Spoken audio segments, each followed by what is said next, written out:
ఇక్కడ ఉన్న వాళ్ళందరూ కూడా దయచేసి ఒక్కసారి హల్లెలూయా హల్లెలూయా. ఇక్కడ ఉన్న వాళ్ళు హల్లెలూయా. ఓకే, దయచేసి కొన్ని నిమిషాలు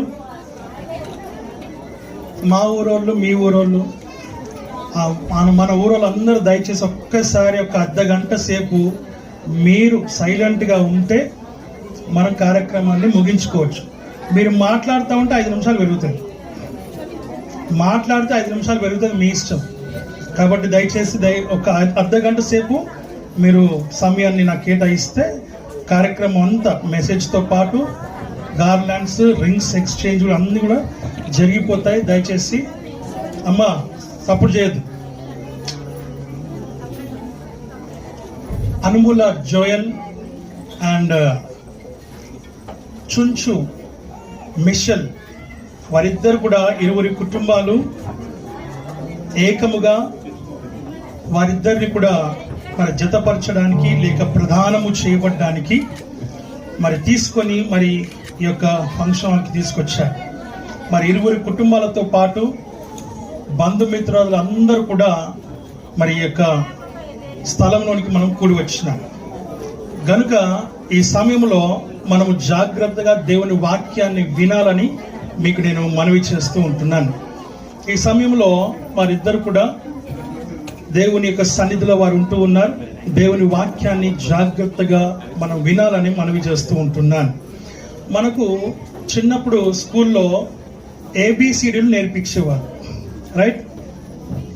A for apple, B for ball అని నేర్పిస్తూ ఉంటారు కదా టీచర్స్. కానీ ఇక్కడ A for age, correct right టైంలో కరెక్ట్ ఏజ్లో వివాహము చేసుకోవాలి, రైట్ టైంలో. So A for age, correct ఏజ్లో వివాహం చేసుకోవాలి. రెండవది B ఫర్ బాల్ కాదు, B ఫర్ బ్యూటీ.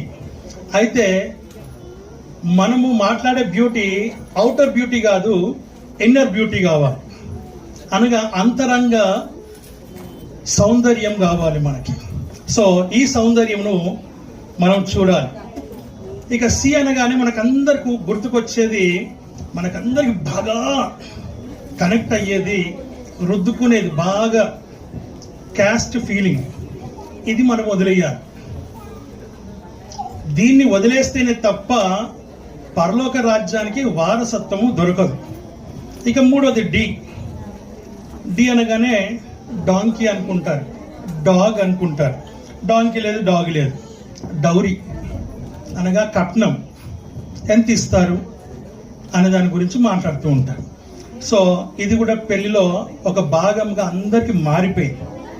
కొంచెం కావచ్చు, ఎక్కువ కావచ్చు, ఇంకా ఎంతకంటే ఎక్కువ కూడా కావచ్చు. సో తర్వాత ఇంకేమొస్తుంది అంటే ఈ అనగానే మనకు నేర్పించింది ఏంటిది? ఎలిఫెంట్ అని నేర్పించినారు. కానీ ఇక్కడ ఎలిఫెంట్ కాదు, ఎడ్యుకేషన్. చదువు చాలా ప్రాముఖ్యమైనటువంటిది. చదువు లేకపోతే వాడు పశువుతో సమానం అని చూస్తూ ఉన్నాడు. సో చదువు చాలా ఇంపార్టెంట్. మన పిల్లలకి చదువు నేర్పిస్తే ఇప్పుడు వీళ్ళిద్దరు కూడా చక్కటి కంపెనీస్లో జాబ్ చేసుకుంటూ ఉన్నారు. వాళ్ళకి ఎటువంటి బాధ లేదు. వివాహం చేసుకున్నాక ఎక్కడికైనా వెళ్ళొచ్చు, ఏదైనా కొనుక్కోవచ్చు, ఏదైనా చేయొచ్చు. అలాంటి స్థితిలో వాళ్ళిద్దరు కూడా ఉన్నారు. So education and economy, earning అనేది చాలా ఇంపార్టెంట్. ఇక మనకు మిగిలింది F, 6th వర్డ్ ఏంటిదనంటే ఫ్యామిలీ బ్యాక్గ్రౌండ్ అనేది చాలా ఇంపార్టెంట్. ఎలా ఉన్నారు, ఎలా ఉంటున్నారు అనేది మనం చూస్తాం. 20 కుటుంబాలు ఫ్యామిలీ బ్యాక్గ్రౌండ్ చూసుకుంటూ ఉంటాయి. తర్వాత మనం కూడా ఫ్యామిలీ అవుతాం. మనం ఎలా ఉండకూడదో నేర్చుకోవడానికి ఫ్యామిలీ F అనేది. లాస్ట్ ఫైనల్ వర్డ్ ఏంటంటే ఆఖరికి వచ్చేది ఏంటంటే ఇవన్నీ అయిపోయిన తర్వాత వచ్చేది ఏంటంటే గాడ్, G ఫర్ గాడ్. అప్పటి వరకు గాడ్ రాడు మధ్యలోకి, లాస్ట్లో ఎండింగ్లో వచ్చేది గాడ్. సో మనకేదైనా అయితే హాస్పిటల్స్ అన్నీ తిరిగి, మంత్రాలు తంత్రాలు అన్నీ తిరిగి, ఇటు వాటి అన్నీ తిరిగి అంత అయిపోయినాక వచ్చేది లాస్ట్కి దేవుని దగ్గరికి వస్తాం. ఇది కూడా అంతే. సో గాడ్ ఫస్ట్ అనేది ఉండాలి. First god, then everything. దేవుడు లేకుండా మనుషుడు లేడు. దేవుడు లేకుండా మనుషుడు లేడు. కాబట్టి దేవుణ్ణి కలిగి ఉండటం వలన నీ జీవితం ఆశీర్వాదకరంగా, దీవెనకరంగా, మేలుకరంగా అని చెప్పా. దేవుడు ఉంటేనే నువ్వు ఉన్నావు అన్న సంగతిని జ్ఞాపకం చేసుకుంటే చాలు. ఆ పరలోక రాజ్యానికి నువ్వు చనిపోతే ఎక్కడికి వెళ్తావు అనేది ఇక్కడ ప్రాముఖ్యమైనటువంటి విషయం. సో ఇవన్నీ పక్కకు పెడితే ప్రియమైన దేవుని బిడ్డలారా, ఇప్పుడు వీరిద్దరు కూడా Joel and Michelle, are you ready for what అంటే ఫర్ వాట్ అని అంటే ఫర్ ఎంగేజ్మెంట్, రైట్? ప్రధానం. ఇద్దరు కూడా ఎంగేజ్మెంట్ చేసుకుంటూ ఉన్నారు. ఇరువురు కుటుంబాలు మాట్లాడుకొని ఈ రోజున వారికి ఎంగేజ్మెంట్ జరగబోతుంది. ఇంకా జరగల, ఎందుకంటే గార్లాండ్స్ అక్కడే ఉన్నాయి, రింగ్స్ కూడా అక్కడే ఉన్నాయి, ఇంకా కాలేదు కాబట్టి సో వీ హ్యావ్ టైం. కనుక దానికి ముందు వాళ్ళు తెలుసుకోవాల్సిన కొన్ని విషయాలు, ఒక 4-5 విషయాలు మనం చూసుకొని వెంటనే మనం ముందుకు సాగిదాం. ఇందాక మన కీర్తన గ్రంథంలో మనం చదువుకున్నాం 45వ కీర్తన 10-11 వచనాలు దయచేసి చదవాలని మనవి చేస్తూ ఉంటున్నాం.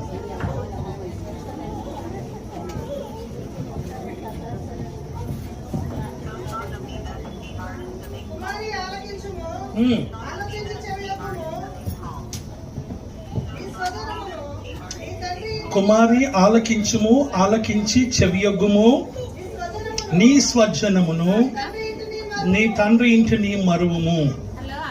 తర్వాత ఈ రాజు, ఏ రాజు? ఈ రాజు అంటే ఈ రాజు కాదు. ఆమేన్, హల్లెలూయా. ఈ రాజు అంటే దేవుడు. ఈ రాజు నీ ప్రభు అయి ఉన్నాడు. అతడు నీ సౌందర్యమును కోరినవాడు. చిన్న ప్రార్థన చేసుకుందాం. మా మిగిలిగా ప్రేమించిన మా పరలోక తండ్రి, మీ నామానికి వందనాలు, స్తోత్రాలు, స్తుతులు, కృతజ్ఞతాస్తుతులు మేము చెల్లిస్తూ ఉంటున్నాము నాయన. ఈ రాత్రి కాల సమయంలో ప్రభువా, నీ యొక్క వాక్యం ద్వారా మాతో సూటిగా, స్పష్టంగా మాతో మీరు మీ అధికారం కలిగిన స్వరము చేత మాట్లాడి మమ్మల్ని తృప్తిపరచమని, వినగలిగే చెవులు, గ్రహించగలిగే హృదయం, మనస్సును మాకు అనుగ్రహించి మహిమ పొందమని యేసు క్రీస్తు నామంలో అడిగి వేడుకొనుచున్నాము తండ్రి, ఆమేన్, హల్లెలూయా. దయచేసి దేవుని వాక్యాన్ని మనం ఇక్కడ చూస్తున్నాం. కుమారి, చదవమ్మా. కుమారి ఆలకించుము, ఆలకించి చెవియొగ్గుమని చెప్తున్నారు. ఇది కుమారి అనగా ఇక్కడ కూర్చున్నటువంటి అమ్మాయి కాదు, లేక ఇక్కడ కూర్చున్నటువంటి కన్యకలు కాదు, ప్రేమని దేవుని బిడ్డలారా, టీనేజర్స్ కాదు. ఇక్కడ కుమారి అంటే ఒక సంఘమునకు దేవుడు మాట్లాడుతూ ఉన్నాడు. వధువు అనే సంఘముతో దేవుడు మాట్లాడుతూ ఉన్నాడు. కుమారి ఆలకించుము, ఆలకించి చెవియొగ్గుము అనగా సంఘమును గురించి దేవుడు మాట్లాడుతూ ఉన్నాడు. ఇంకేమంటున్నామా? నీ స్వజనమును నీ తండ్రి ఇంటిని మరువుము అనగా ఈ లోకాన్ని, ఈ లోకపు ఆశలను అన్నిటిని కూడా మర్చిపోవాలి. ఈ లోకంలో ఉన్న వాటిని మర్చిపోతేనే తప్ప నీవు నీ యొక్క భర్తని ప్రేమించలేవు, లేక నీ భర్తని గుర్తించలేవు, నీ భర్త ప్రేమను నీవు పొందలేవు అన్న సంగతిని దేవుని వాక్యము ద్వారా మనం ఇక్కడ చూస్తూ ఉంటూ ఉన్నాం. కాబట్టి ఆయన అంటున్నాడు ఇక్కడ, వాళ్ళకి నీ తల్లిదండ్రులను విడిచి ఏమంటాడు ఇక్కడ ఆయన? నీ స్వజనమును మర్చిపోమంటున్నాడు, నీ తండ్రి ఇంటిని మరువమని చెప్తూ ఉన్నాడు. ఈ రాజు నీ ప్రభువు, నీ ప్రభువు అనగా నీ పైవాడు, అనగా నీ భర్త, అనగా యేసు క్రీస్తు ప్రభుల వారు నీకు ఇచ్చినటువంటి రక్షణ జీవితం, లేక నీకు ఇచ్చినటువంటి మారు మనసు జీవితం, నీకు ఇచ్చినటువంటి ఆత్మీయ జీవితం ఏదైతే ఉందో అది ఆయన కోరుతూ ఉన్నాడన్న సంగతిని వాక్యము ద్వారా మనం చూస్తూ ఉంటూ ఉన్నాం. ఇంకేమంటున్నాం అక్కడ? అతడు నీ సౌందర్యమును కోరినటువంటి వాడు. అంతే. ఏమంటున్నాయన? నీ సౌందర్యంను కోరినటువంటి వాడు. ఇప్పుడు చూడండి, ఇక్కడ అబ్బాయి అమ్మాయి ఇద్దరు కూడా చాలా చక్కగా, ఎంత చక్కటి వస్త్రాలతో వారు వచ్చి ఇక్కడ కూర్చున్నారు. చాలా చక్కగా తయారయ్యారు. వారికి ఒక మేకప్ వాళ్ళు కూడా వచ్చింటున్నారు, క్యాన్సర్. సో వాళ్ళు కూడా మేకప్ చేస్తున్నారు, తీసుకొచ్చినారు. మరి ఓవర్గా లేదు, చాలా చక్కగా ఉంది. కాబట్టి అనగా బాహ్య సౌందర్యం ఏదైతే ఉందో, ఇప్పుడు వేసినటువంటి రంగంతా కూడా రాత్రికి ఏ బెడ్షీట్కో, ఏ బెడ్ తర్వాత పిల్లోకో అంతా అంటుకుంటుంది, అదంతా పోతుంది. రేపు పొద్దున్న అస్సలైన ఫేస్ కనబడుతుంది. సో ఇక్కడ రాజు భయపడాల్సిన అవసరమే లేదు. ఎందుకంటే ఆల్రెడీ ఆమె అందంగా ఉంటుంది కాబట్టి మంచి కలర్ కాబట్టి నువ్వు భయపడాల్సిన అవసరం లేదు. ఎవరి మీద తర్వాత నువ్వు గుర్తించకుండా ఎవరు అనేటువంటి పరిస్థితి కూడా అక్కడ లేనే లేదు. బాగా బాగా ఉంటే అప్పుడు చేసుకుంటే అప్పుడు అందం. ఆమేన్, హల్లెలూయా. కాబట్టి దేవుని వాక్యం సెలవిస్తున్నమాట. మనకు 2 మాటలు మనం చూద్దాం దయచేసి. రాజు ప్రభువు ఆయన నీ సౌందర్యమును, అనగా బాహ్య సౌందర్యం కాదు, లోపల ఉన్నటువంటి అంతరంగ స్వభావములు ఉన్నటువంటి, అనగా వినయము, విధేయత, భయము, భక్తి, లోబడే స్వభావమును, జీవితమును కలిగి ఉన్నటువంటి ఆ యొక్క ఆత్మీయమైనటువంటి జీవితాన్ని దేవుడు కోరుతూ ఉన్నాడు. ఇది కీర్తనల గ్రంథంలో మనం చదివినటువంటి వాక్య భాగం. 3 విషయాలు నేను చెప్పాలనుకుంటున్నాను. 3 ప్రధానాలు జరుగుతూ ఉన్నాయి. అనగా ప్రధానములు, అనగా ఆ 3 ప్రధానములు ఎవరెవరి అని ఒకసారి గమనిస్తే, మొదటగా ఇస్సాకు, తర్వాత రిబ్కాల యొక్క ప్రధానమును మనం చూస్తూ ఉన్నాం. తర్వాత రెండవది మనం ఏం చూస్తున్నాం, ఎవరిని చూస్తున్నామంటే యోసేపు, తర్వాత మరియా, అనగా యేసుక్రీస్తు తండ్రి అయినటువంటి యోసేపు, అనగా తర్వాత మరియ అయినటువంటి తల్లి అయినటువంటి మరియా, వారిద్దరి ప్రధానంలో మనం చూడగలుగుతూ ఉంటున్నాం. మూడవదిగా అపోస్తలుడైన పౌలు గారు చెప్తూ ఉంటారు, 2వ కొరింథీయులకు రాసినటువంటి పత్రికలో మనం చూస్తూ ఉంటాం. ఈ 3 ప్రధానములు మనం చూసినట్టు మనం గమనించి మనం చూసినప్పుడు మొదటిగా మనం చూద్దాం. చూడు, ప్రధానముల గురించి ఒక మాట మనం చూద్దాం. హోషేయ గ్రంథము 2వ అధ్యాయము 19-20 వచనాలు మనం చదువుకుందాం దయచేసి త్వరగా.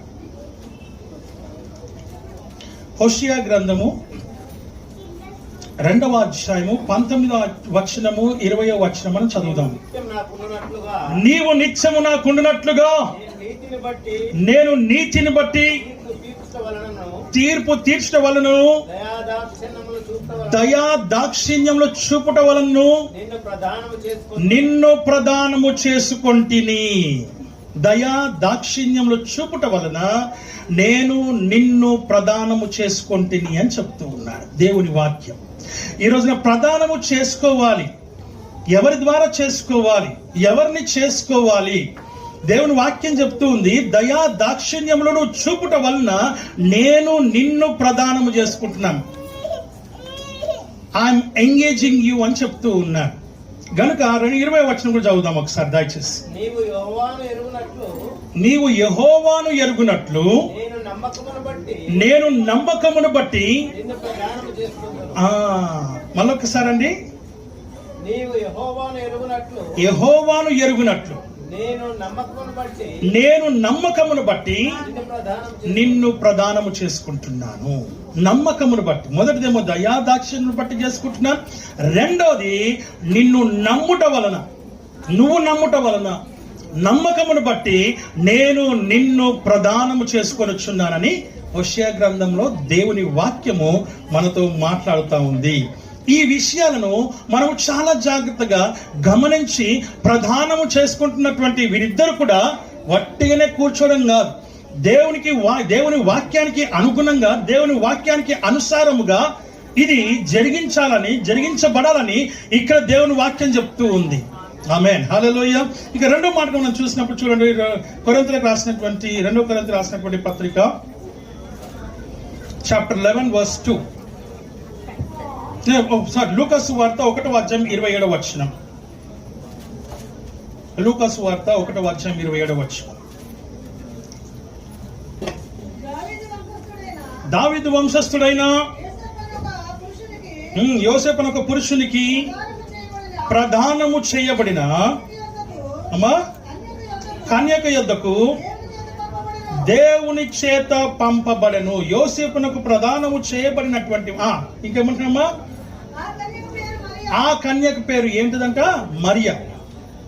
యేసుక్రీస్తు యొక్క తల్లిదండ్రుల యొక్క పేర్లు ఇక్కడ చెప్తూ వారికి వివాహము కాక మునుపు ప్రదానము చేయబడినటువంటి వారుగా దేవుని వాక్యం ద్వారా మనం చూస్తూ ఉన్నాం.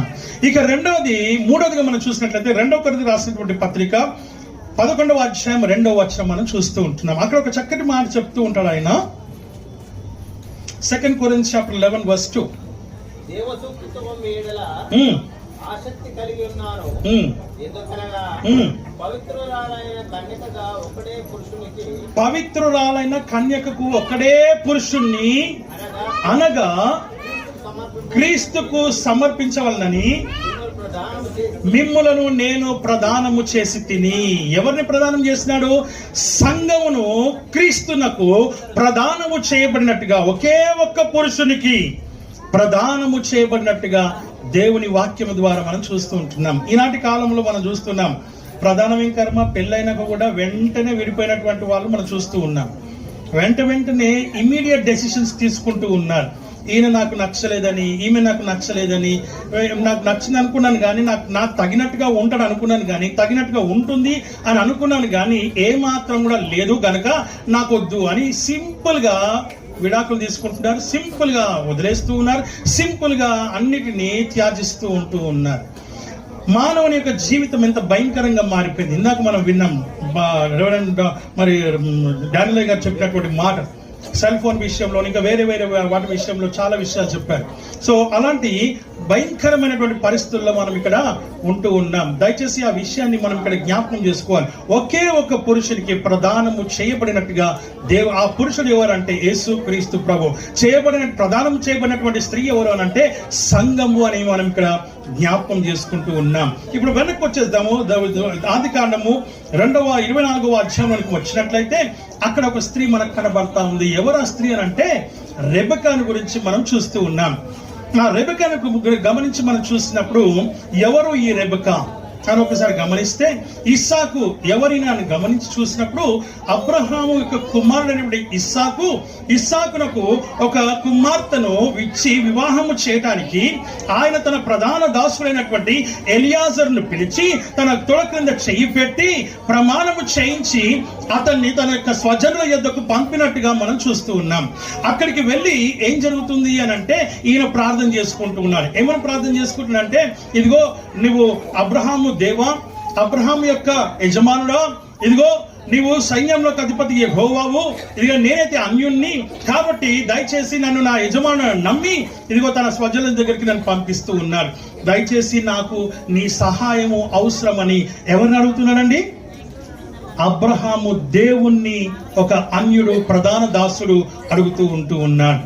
నా ప్రియమైనటువంటి వారులారా, ఈరోజు ఎవరైనా సరే ఆయన సహాయమును కోరుకోవాల్సింది కానీ మరి ఎవరి సహాయం, మనుషుల సహాయము కానీ, నరుల యొక్క సహాయం కానీ, లేక మానవుల సహాయం కానీ ఎవరి సహాయం మనకు అక్కడకు రాదు అన్న సంగతిని నీవు జ్ఞాపకం చేసుకోవాలని వాక్యం ద్వారా మనం చూస్తున్నాం.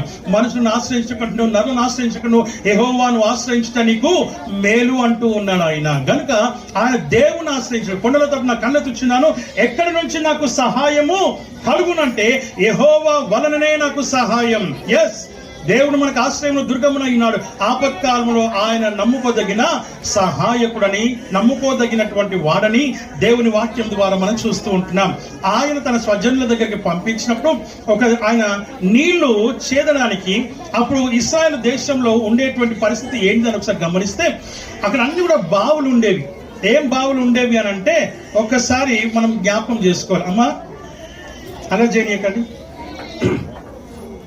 ఇక్కడ అంటాడు వాక్యం ఏమంటుందంటే, బావులు త్రవ్వి నీళ్లు చాలా లోతుగా ఉండేవి. అలాంటి బావుల నుంచి నీళ్లు తోడడం అంటే సామాన్యమైన విషయం కాదు. ఆయన ఆ బావి దగ్గర నిల్చొని ప్రార్థన చేస్తూ ఉన్నాడు. అయ్యా, ఎవరైతే వచ్చి మాకును నీళ్లు ఇస్తుందో ఆమెనే నేను ఎన్నుకుంటున్నానని ఆయన చిన్న ప్రార్థన చేసుకున్నాడు. ఆ ప్రార్థన ప్రకారంగా తనకును తన యొక్క వంటలకును ఆమె నీళ్లు పోసినట్టుగా చూస్తుంటున్నా. అప్పుడు ఆయన అడుగుతున్నాడు, నీవు ఎవరి కుమార్తెవు అని అడుగుతూ ఉన్నా. ఎవరి కుమార్తెవు అని అంటే ఆయన అంటున్నాడు, ఆమె చెప్తూ ఉంది పలానా పలానా పలానా అని చెప్పింది. వెంటనే ఏం చేస్తున్నాం మనం చూద్దాం. 24వ అధ్యాయం 16వ వచనం ఒకసారి చదువుదాం త్వరగా. ఆ చిన్నది మిక్కిలి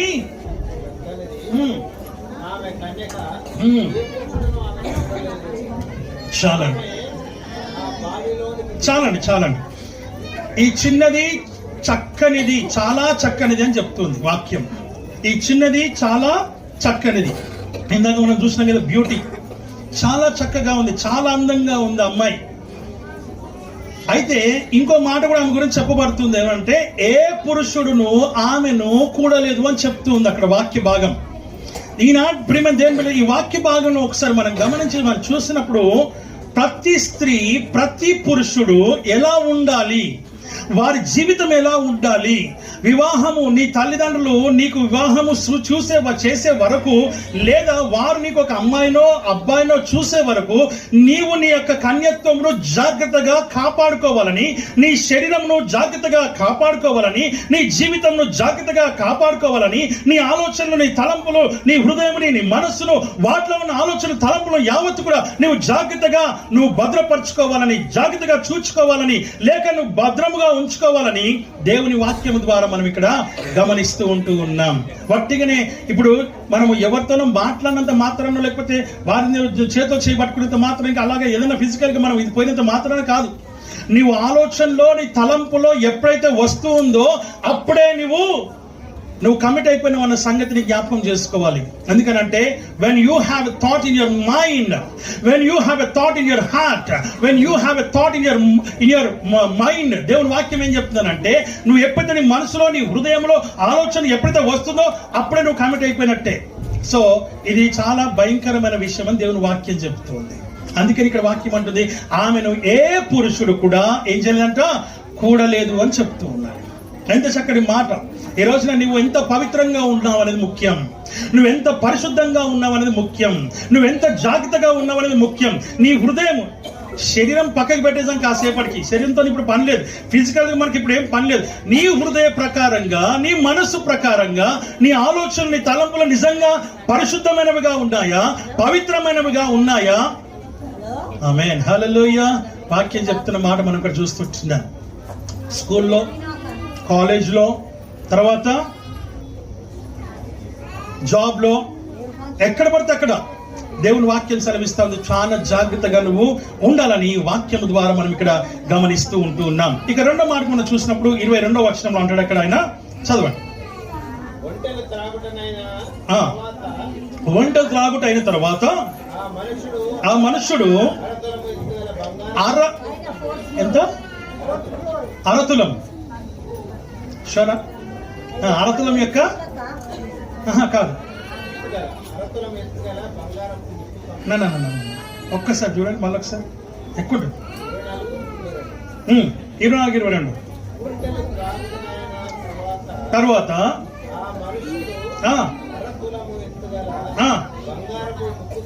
ముక్కు కమ్మిని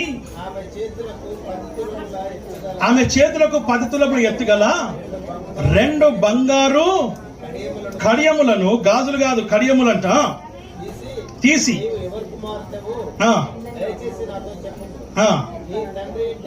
చాలండి. ఇక్కడ వాక్యం ఏం చెప్తుందంటే అరతులం యొక్క బంగారు ముక్కు కమ్మిని ఇస్తూ ఉన్నాడు.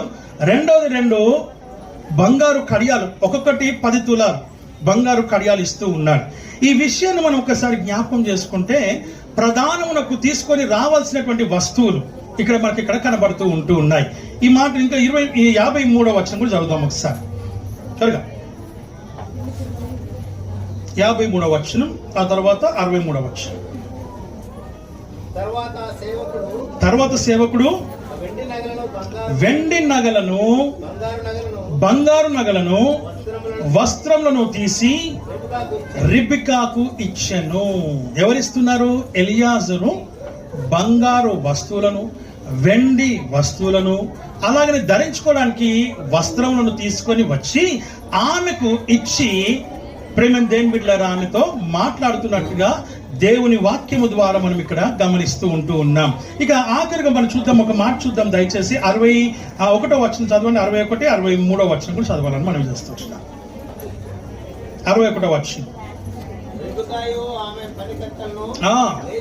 లేచి ఒంటెలనెక్కి ఆ మనుషుని వెంబడి వెళ్ళిరి. అట్లా ఆ సేవకుని తోడుకొని పోయేను. 63వ వచనం చదవండి దయచేసి. సాయంకాలమున ఇస్సాకు పొలములో ధ్యానింప బయలు వెళ్ళెను. చాలండి. ఇక్కడ వాక్యం ఏం చెప్తున్నానంటే, ఇవన్నీ కూడా తీసుకున్న తర్వాత ఆమెని వారి యొక్క తల్లిదండ్రులు, వారి సహోదరులు పిలిచి అడుగుతున్నారు. ఏమని అడుగుతున్నారంటే, ఇదిగో ఈ మనుషునితో వెళ్ళుటకు నీకు మనసు ఉన్నదా అని అడిగితే ఆమె అంటుంది నేను వెళ్తాను అని 61వ వచనంలో మనం చూస్తూ ఉంటున్నాం. 58వ వచనంలో మనము చూస్తున్నాం. 61 వచ్చేసరికల్లా ఆమె తన చెలికత్తలను తీసుకొని వంటలను ఎక్కి ఆయనతో బయలు వెళ్ళినట్టుగా చూస్తున్నాం. చాలా దూరం వెళ్ళిపోయిన తర్వాత వీరు చేరవలసిన గమ్యస్థానానికి చేరిన తర్వాత ఇప్పటి వరకు రిబికాను గురించే దేవుడు మాట్లాడుతూ వచ్చాడు, అమ్మాయి గురించే మాట్లాడుతూ వచ్చాడు. మరి ఇప్పుడు పురుషుని గురించి కూడా దేవుడు మాట్లాడుతూ ఉన్నాడు. వట్టినే కాదు ప్రేమ దేని బిడ్డలారా, వాక్యం సెలవిస్తున్నటువంటి మాటలు ఏంటంటే ఒకసారి ఇక్కడ గమనించి మనం చూసినప్పుడు ఎందుకు ఇన్ని మాటలు స్త్రీ గురించి, ఎందుకు ఒక్క మాటనే పురుషుని గురించి అంటే స్త్రీలు మాటలు ఎక్కువగా మాట్లాడతారు, పురుషులు మాటలు చాలా తక్కువగా మాట్లాడతారు. ఆ విషయాన్ని మనం ఇక్కడ జ్ఞాపకం చేసుకోవాలి.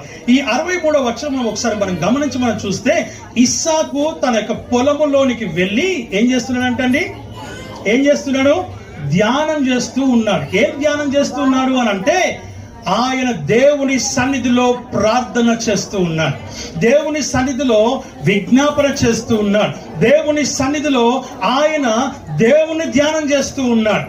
తన పొలానికి వెళ్ళి దేవుని ధ్యానం చేయడం మొదలు పెట్టినట్టుగా చూస్తూ ఉంటున్నాం. ఎందుకోసం అనంటే నాకు చూడబోయే అమ్మాయి ఎలా ఉంటుందో నాకు తెలియదు, కాబట్టి వచ్చే అమ్మాయి, మా ఇంటికి వచ్చే అమ్మాయి ఎలా ఉంటుందో మాకు తెలియదు గనక అయ్యా నీవే నా యొక్క బాధ్యతను చూసుకోమని, ఇదిగో నీవే నా యొక్క జీవితానికి సరైనటువంటి మనిషిని తీసుకొని రమ్మని చెబుతూనే దేవుని దగ్గర ప్రార్థన చేస్తూనే ఆయన ధ్యానం చేస్తూ ఉన్నాడు దేవుని దగ్గర.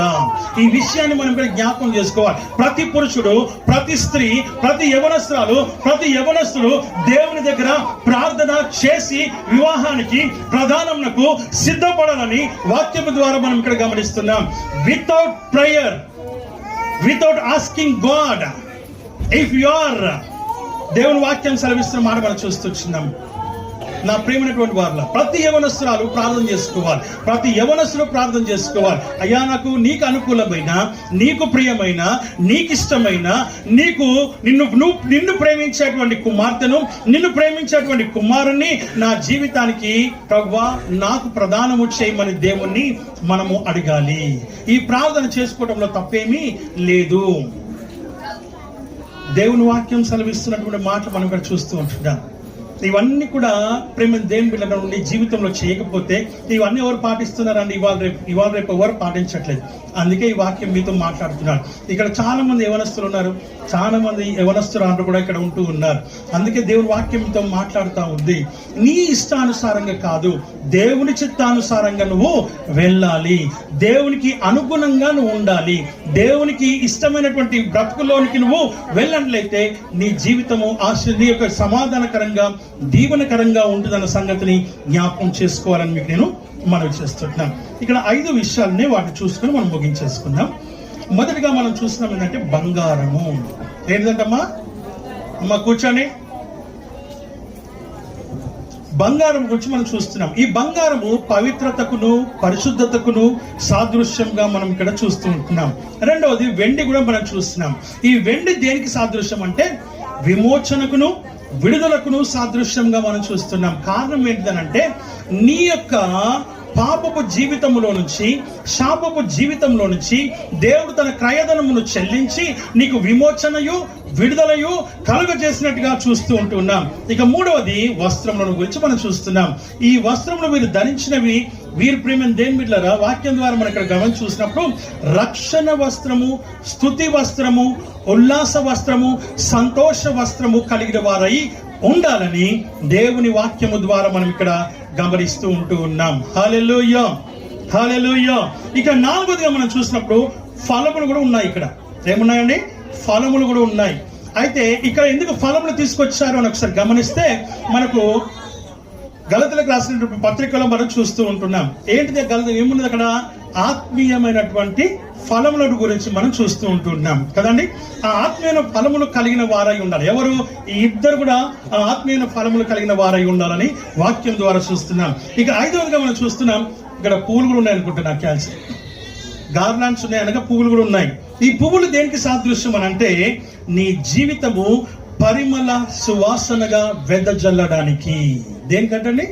పరిమళ సువాసనగా వెదజల్లడానికి నీవు పువ్వులను ఇక్కడ సాదృశ్యంగా తీసుకొచ్చినట్టుగా మనం ఇక్కడ గమనిస్తూ ఉంటున్నాం. కనుక నా ప్రియమైనటువంటి దేవుని బిడ్డ, దేవుని వాక్యము సెలవిస్తున్నటువంటి మాటలు మనం ఇక్కడ చూస్తూ ఉంటున్నాం. ఈ విషయాలన్నిటి కూడా మనము మధ్యలో పెట్టుకొని ఇక్కడ ఉన్నటువంటి వీరిద్దరే కాకుండా కూర్చున్నటువంటి మీరు, ఇందులో ఇంకా వివాహం కానటువంటి వారు చేతులు లేపుతారా? వివాహం కానటువంటి వారు ఎవరెవరు ఉన్నారు?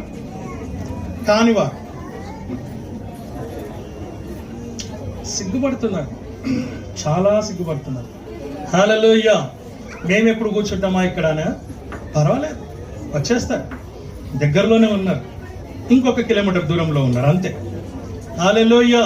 సో మీ అందరికి కూడా ఉట్టి కావాల్సిన వారి కాదు, ఇక్కడ కూర్చుని వివాహం జరిగినటువంటి అందరికీ కూడా ఇది ఒక మళ్ళొక మిమ్మల్ని చూడగానే వాళ్ళకి అందరికీ మళ్ళీ ఒక 20 years బ్యాక్ 25 years బ్యాక్ వెళ్ళిపోయేసి ఒకప్పుడు మనం ఇట్లనే కూర్చున్నాం కదా అని మాట్లాడుకున్నటువంటి పరిస్థితి.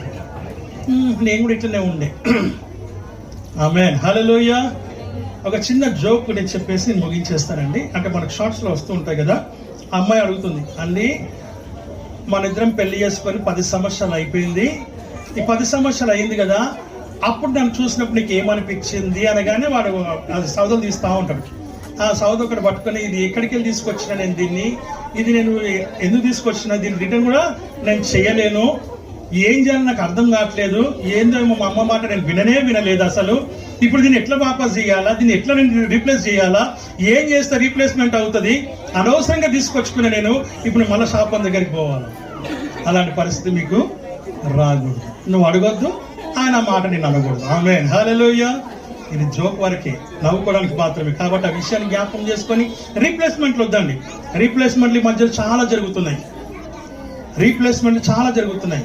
ఒక్కసారి ప్రేమ దేవుని బిడ్డలారా, ఆ విషయాన్ని జ్ఞాపకం చేసుకొని దేవుని సన్నిధిలో మనం ముందుకు సాగుదాం. అటుగా దేవుడి యొక్క వాక్యమును ఆశీర్వదించి దీవించును గాక. ఉన్నది ఈ సమయంలో దయచేసి మరి ఇక్కడ బిడ్డలు ఉంటున్నారు, ఇద్దరు లేచి నిలబడాలని మనవి చేస్తూ ఉంటున్నాను.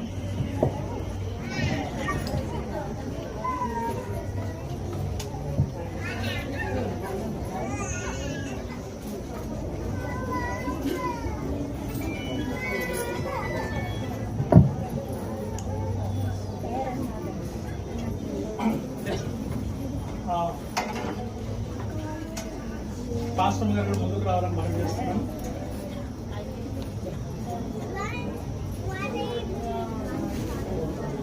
గార్లెండ్స్, రింగ్స్ దయచేసి ముందుకు తీసుకురావాలని మనం చేస్తున్నాం. గార్లెండ్స్, రింగ్స్ పాట పాడాలి దయచేసి.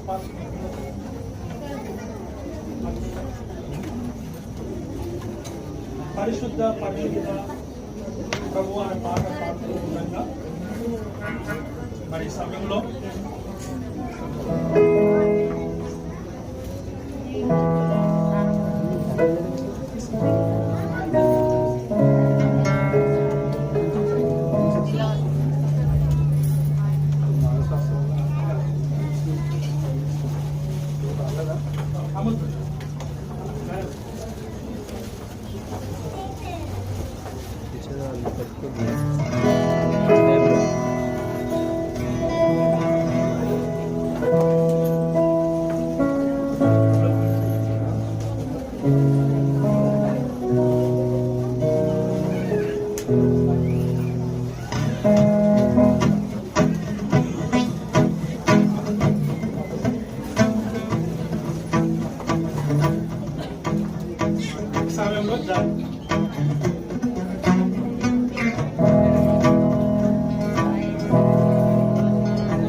రావాలి దయచేసి.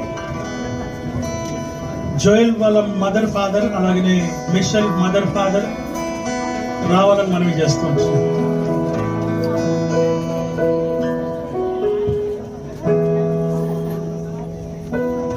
త్వరగా రావాలి.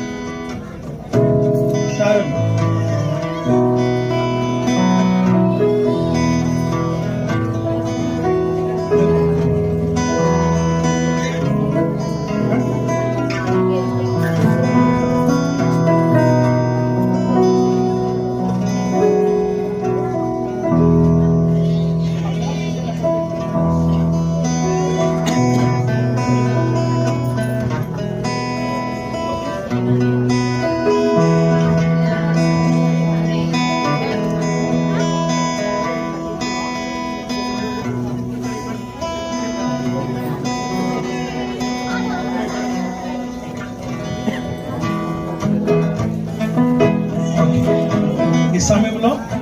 జోయల్, అనుముల జోయల్ అండ్ చుంచు మిషన్ ఇద్దరు కూడా రింగ్స్ మార్చుకోవడానికి సిద్ధంగా ఉన్నారు. ఉన్నారమ్మా?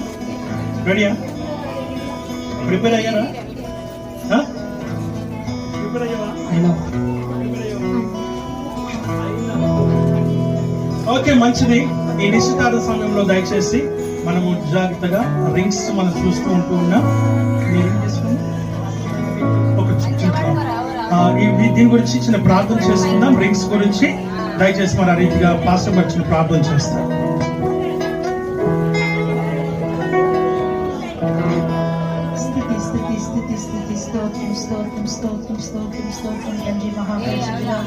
మహోన్నతానికి స్తుతులు స్తోత్రం తండ్రి. సాయంకాల సమయంలో ప్రభానికి స్తోత్రం నాయన. నీ ప్రియ కుమారుడు జోయల్ని తండ్రి ప్రభా, నీ ప్రియ కుమార్తె విషయాన్ని ప్రభా దీవించి ఆశీర్వదించి తండ్రి నీకు స్తోత్రం నాయన. వారి జీవితంలో మీరు తండ్రి ప్రత్యేక దినం బట్టి మీకు స్తోత్రం చెల్లిస్తున్నాను ప్రభా. ఎంగేజ్మెంట్ సందర్భంగా మరి రింగ్స్ మార్చుకొని ఎక్స్చేంజ్ ఆఫ్ రింగ్స్ లో మీరే ఉండండి దేవా, మీకు స్తోత్రం నాయన. ఎటువంటి అపవిత్ర శక్తి చోటు లేకుండా చేయండి దేవా, మీకు స్తోత్రం నాయన. సమస్త మరి మా ప్రభువైన యేసుక్రీస్తు నామములో నడుచున్నాను తండ్రి. ఆమేన్.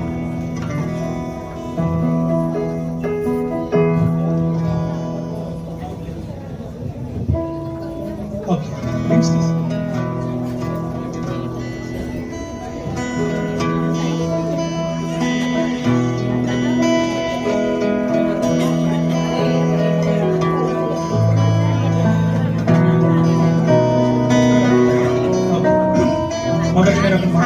అటు చూడాలి, ఒకరినొకరు చూసుకోండి. నేను చెప్తూ ఉంటే నా వెనకాల చెప్పాలి. నిశ్చితార్థ సంబంధమైన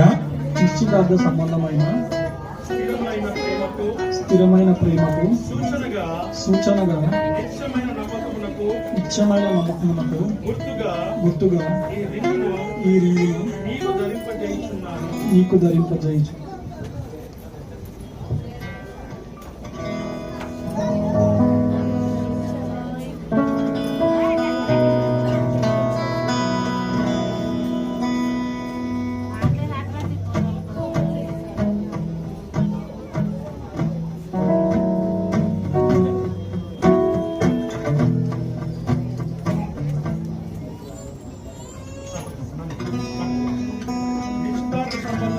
నిశ్చితార్థ సంబంధమైన స్థిరమైన ప్రేమకు సూచనగా నిత్యమైన నమ్మకమునకు గుర్తుగా ఈ రింగును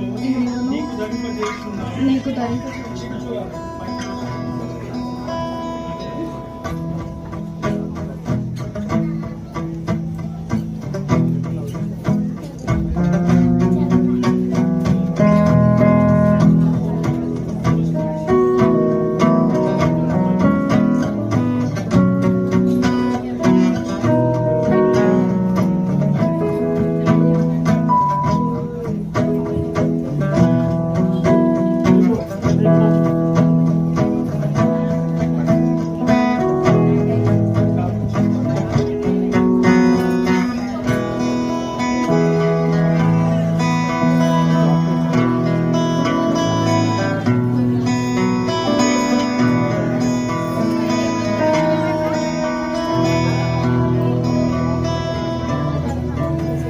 ప్రార్థన చేసుకుందాం. గార్లాండ్స్ కి మనమిట్లుగా ప్రేమించిన మా పరలోక తండ్రి, మీ నామానికి వందనాలు, స్తోత్రాలు, స్తుతులు, కృతజ్ఞతాస్తుతులు మేము చెల్లిస్తూ ఉంటున్నాము నాయన.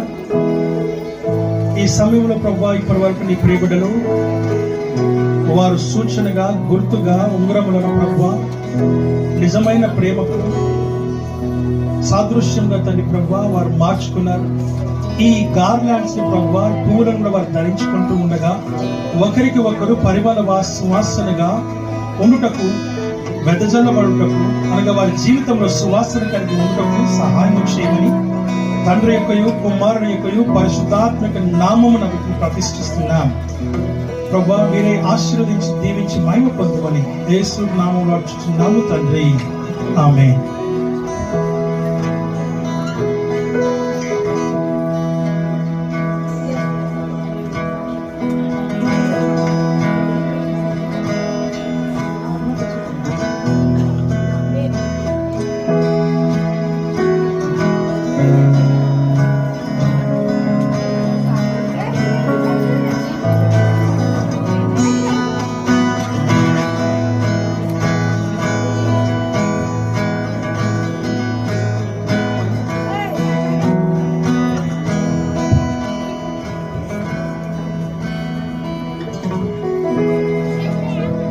పరిశుద్ధ పరిశుద్ధ పరిశుద్ధ ప్రభువా వరదూతలైన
దయచేసి దైవ సేవకులు వీరి పైకి చేతులు ఉంచాలని మనం చేస్తూ ఉంటున్నాం. చిన్న ప్రార్థన చేసుకుందాం.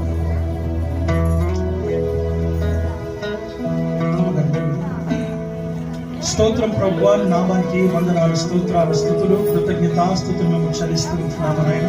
ఈ రాత్రి కాల సన్ను ప్రభువా హనుమల జోయల్ చుంచు మిషల్ ఇద్దరు కూడా ప్రభువా మీరు మీ యొక్క సన్నిధిలో ప్రదానము చేసుకోవడానికి సహాయం చేసిన విధానం బట్టి మీకే వందనాలు, స్తోత్రాలు, స్తుతులు, కృతజ్ఞతాస్తుతులు మేము చెల్లిస్తుంటున్నాం.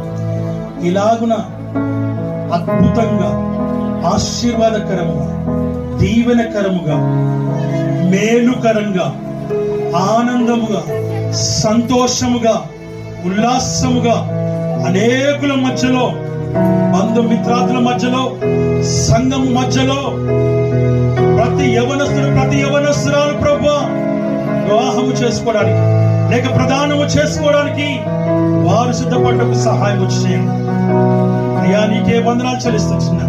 ఇటు ఆశీర్వాదకరమైనటువంటి ప్రధానమును ప్రభువా మీరే ఆశీర్వదించి దీవించి బిడ్డలను ప్రభువా నీ కాపుదలలో మీ రక్షణలో ఉంచమని ప్రభువా మీ రక్తంతో కప్పమని వేడుకుంటూ ఉన్నాము. నీ బలమైన హస్తం వీరి పైన ఉండును గాక. మనుషునికైనా, నరునికైనా, మానవునికైనా, దృష్టికైనా, చెడు దృష్టికైనా, కను దృష్టికైనా, సాతానికైనా, అంధకార చీకటి దురాత్మ శక్తులకైనా బిడ్డలపైనటువంటి అధికారం లేకుండా ఉండును గాక. మీ యొక్క అధికారం మాత్రమే బిడ్డలపైన ఏర్పాటు చేసి మీ నామానికి మహిమ, ఘనత, ప్రభావాలు కలిగ చేసుకొని ప్రతి విధంగా కుయుక్తులను కూడా యేసు నామములో లయపరచబడును గాక. అయ్యా మీరే కార్యం జరిగించి మహిమ పొందుమని యేసు క్రీస్తు నామములో అడిగి వెళ్ళుకొనిచున్నాము తండ్రి, ఆమేన్.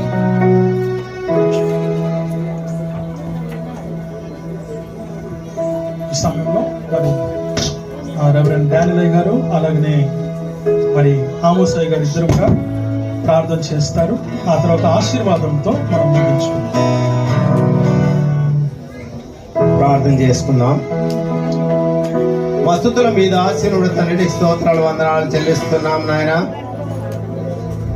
మరొకసారి రాత్రి సమయం తండ్రి మరి నీ సన్నిధిలో మరి ప్రధానము చేసుకున్న జోయల్ని బట్టి, మిషల్ని బట్టి నీ స్తోత్రాలు, వందనాలు చెల్లిస్తున్నాం తండ్రి. ఈ రోజు నుండి వారు ఒకరినొకరు తండ్రి నమ్మకత్వంతో జీవించినట్లుగా మరి తండ్రి నీ మార్గం నడిచే బిడ్డలుగా తండ్రి సంఘములో ఆశీర్వాదకరంగా ఉండునట్లుగా తండ్రి ఆ కుటుంబం కట్టబడినట్లుగా మరి అలాగనే ఇరు కుటుంబాలు తండ్రి నీ సన్నిధిలో మరి జరగబో వివాహం కోసం కూడా సిద్ధపరచబడినట్లుగా నీ కృప చూపమని నీకే ఘనత మహిమ ప్రభావాలు చెల్లిస్తున్నాను. యేసు నామమున వేడుకొనుచున్నాను తండ్రి, ఆమేన్. పరలోకపు మా తండ్రి, ఈ జరగబడిన కార్యక్రమంలో నీ మహిమ పొందేవని మేము నమ్ముచున్నాం తండ్రి. ఈ చిత్రానుసారంగా సమస్తను జరిపించినందుకు నీకు వందనాలు మేము చెల్లిస్తున్నాం లేదా. మరొకసారి జోయల్ విజయంతో సమర్పిస్తున్నాం. వారి జీవితాన్ని తండ్రి మీరే కట్టుమని బలపరచుమని అనేకులకు ఆశీర్వాదకరంగా ఉండేటప్పుడు తండ్రి మీ కృప చూపించమని ప్రార్థిస్తున్నాం. ఇక్కడ వచ్చి ఈ వాక్యం మీద ప్రతి ఒక్కరిని దీవించి ఆశీర్వదించమని ప్రార్థిస్తున్నాం తండ్రి. ఎవరైతే ఇంకా యేసు ప్రభుని తమ ప్రభువుగా, తమ దేవునిగా, తమ రక్షకునిగా ఎరగకుండా ఉన్నారు తండ్రి, వారి సత్యాన్ని తెలుసుకొని మీ వైపు తిరిగేలాగా మీరే వారి విధంలో వారి మనసులో కార్యం చేయమని తండ్రి. సమస్త స్థితి మహిమ గంట నీకే చేయిస్తూ మహిమ పొందుమని యేసు క్రీస్తు పేరున వేడుకుంటున్నాం. సర్వాశీర్వాదములకు కారణభూతులైన గొప్ప దేవ, నీకు వందనాలు చేస్తున్నాను. పరిశుద్ధాత్మ ప్రభా, భూత మోక్ష కలిగిన తండ్రి, సర్వత్రామి నీకు వందనాలు చేస్తున్నాను. ఆయన ఇదిగో ప్రభా, ఇరు కుటుంబాన్ని ఈ రీతిగా జతపరిచిన విధానం బట్టి వందనాలు. జోయల్ని తండ్రి, అదిగో విషయాన్ని ప్రభా, ఇరువురిని నీ బలిష్టమైన హస్తానికి అప్పచెప్తున్నాము నా తండ్రి. ఇది మొదలుకొని వారి బ్రతుకులను అన్ని కూడా నా తండ్రి, ఆయన ఇదిగో ప్రభా, నీ చేత నడిపించబడ్డకు సహాయం దయచేయండి. వారి ఇరువురి జీవితం ప్రభా అనేకులు యవనస్తులకి ఒక ఎగ్జాంపుల్ గా ఉండటకు సహాయం దయచేయండి. ఆయన ఇదిగో ప్రభా, నీ భయంలో నీ ప్రేమలో ప్రభా బిడ్డలు ముందుకు కొనసాగుటకు సహాయం దయచేయండి. ఆయన ఇది నుంచి ప్రభా, ఆయన బిడ్డలు ప్రభా దైవికంగా ప్రభా నా తండ్రి ముందుకు నడిచటకు సహాయం దయచేయండి. నీ ఉపదేశాన్ని ప్రభా బిడ్డలు ఆయన నీ ఉపదేశంలో నడిచటకు సహాయం దయచేయకుంటున్నాను ప్రభా. ఆయన వారి జీవితంలో నీ సెలవించిన రీతిగా మొదటి స్థానాన్ని నీకు ఇస్తూ ఆయన దైవికమైన జ్ఞానాన్ని పొందుకుంటూ ప్రభా ఇరు కుటుంబాలకి దీవెనకరంగాను, సంఘానికి ఆశీర్వాదకరంగాను, సొసైటీకి మేలుకరంగాను వారి జీవితాలు మార్చబడును గాక తండ్రి. అయ్యా నీకు వందనాలు చేస్తూ ఆయన అదిగో ప్రభా జరగబోయే కార్యక్రమం అంతా నీ చేయికి అప్పగించినాం. నువ్వు తోడుగా ఉన్నందుకు నీకు వందనాలు చేస్తాను. ముఖ్యంగా ఆయన మెచ్యూరిటీ ఆఫ్ మైండ్స్ ని వారికి దయచేయండి. క్రీస్తులో తండ్రి దేవా పెనవేసుకుపోయే కృపని వారికి దయచేయమని అనుకుంటున్నాను తండ్రి. ఆయన అన్ని విషయాల్లో బిడ్డలు ప్రభా నేను ముందు పెట్టుకొని జీవించడం సహా దయచేయండి. వారి తలంపులకు మీరు కావలుండమని వేడుకోవచ్చు. ఆయన నీ చేయికి అప్పగించుకుంటూ సమస్త ఘనత మహిమ చెల్లిస్తూ యేసు పరిశుద్ధ నామములో నడుచున్నాము తండ్రి. మన పరమ తండ్రైన దేవుని ప్రేమయు, మన ప్రభువును ప్రియరక్షకుడైన యేసుక్రీస్తు కృపయు, పరిశుద్ధాత్మ యొక్క అన్య సహవాసం ఇప్పుడు ఎల్లప్పుడూ కూడొచ్చిన ప్రతి బిడ్డకును, సంఘానికి, సహవాసానికి, అలాగనే ప్రభువా అనుముల రాజు యొక్క కుటుంబస్తులకును, వారి బంధుమిత్రాదులకును, చుంచు మిషల్ యొక్క బంధుమిత్రాదులకును, వారి కుటుంబస్తులకును, అలాగే కూడా వచ్చినటువంటి వారికి అందరికీ కూడా సదాకాలముతో ప్రభు నడిపించును గాక. ఆశీర్వాదం మా మీద వర్షింపచేయు మీషా, ఆశతో